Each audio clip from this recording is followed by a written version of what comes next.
Sahabat keluarga muslim yang dirahmati Allah subhanahu wa ta'ala dimanapun Anda berada, kembali lagi dengan saya dalam tafsir ayat ahkam. Sebelumnya kita sudah membahas tentang firman Allah subhanahu wa ta'ala, Alhamdulillahi rabbil alamin.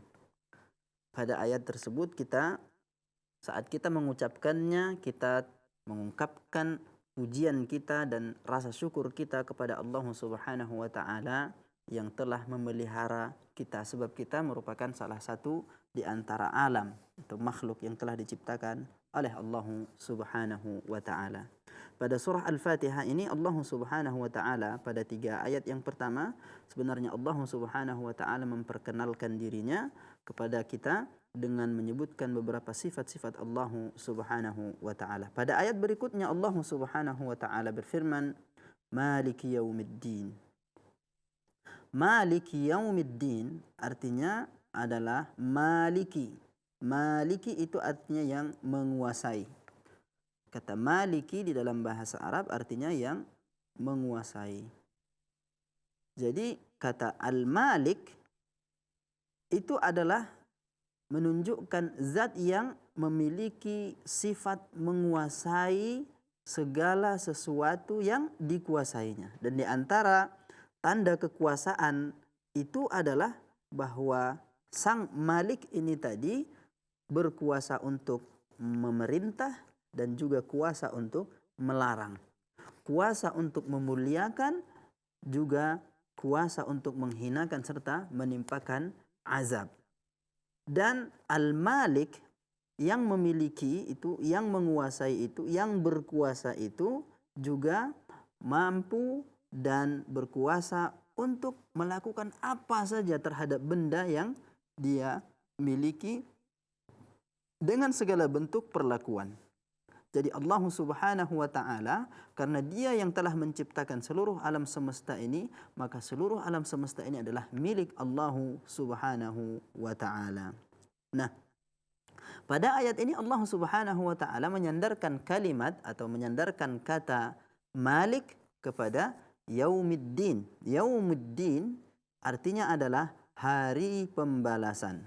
Ya, maksudnya adalah hari kiamat. Sebab pada hari kiamat setiap orang akan diberi ganjaran atas segala apa yang pernah dilakukannya di dunia ini.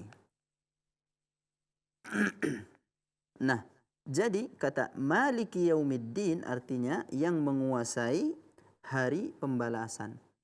Artinya adalah bahwa Allah yang telah menciptakan alam semesta itu, yang telah memelihara alam semesta itu, dia juga yang menguasai hari pembalasan. Allah subhanahu wa ta'ala, dialah yang menguasai hari pembalasan. Ya. Jadi pada hari itu kelak setiap hamba akan diberi ganjaran oleh Allah subhanahu wa ta'ala atas segala perkara yang telah diperbuatnya. Baik itu perkara-perkara yang baik ataupun perkara-perkara yang buruk. Sebab pada hari itu akan tampaklah kepada semua makhluk, ya, akan tampaklah kepada semua makhluk dengan sejelas-jelasnya, ya, apa yang menjadi keputusan Allah subhanahu wa ta'ala, keadilan Allah subhanahu wa ta'ala, dan hikmah Allah subhanahu wa ta'ala.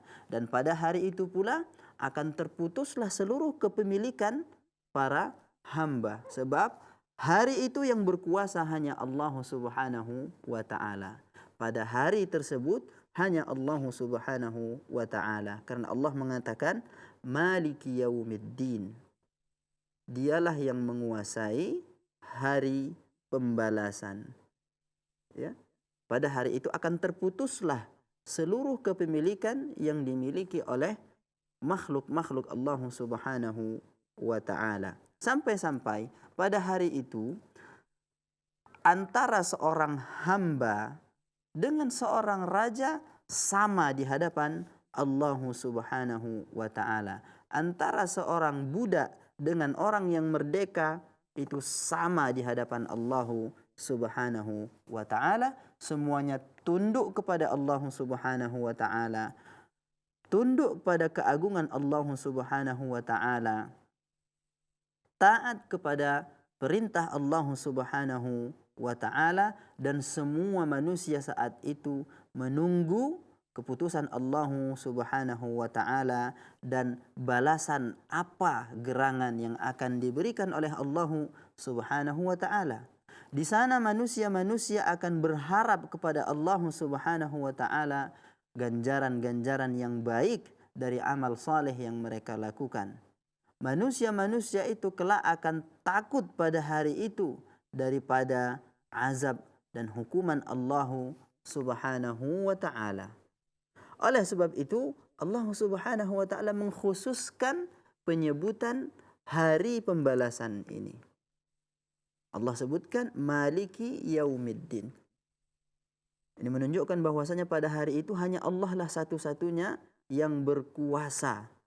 Yang lain semuanya di bawah kuasa Allah Subhanahu wa ta'ala. Bukan berarti pada selain hari itu di luar kuasa Allah Subhanahu wa ta'ala, tidak. Tapi ini untuk menunjukkan bahwasanya pada saat itu terputuslah semua kuasa makhluk, yang ada hanyalah kuasa Allah Subhanahu wa ta'ala.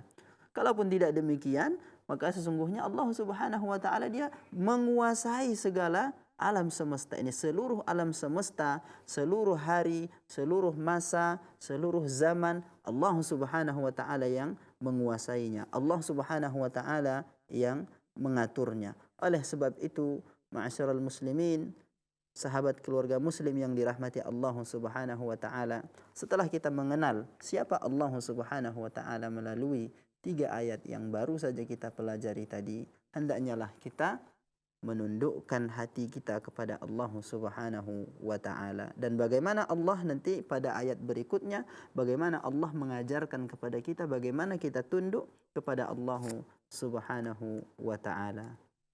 Sahabat keluarga muslim yang dirahmati Allah, insya-Allah pada episod yang akan datang kita akan melanjutkan pembahasan kita pada surah Al-Fatihah di ayat yang keempat, Iyyaka na'budu wa iyyaka nasta'in, dan ayat selanjutnya biiznillahi ta'ala.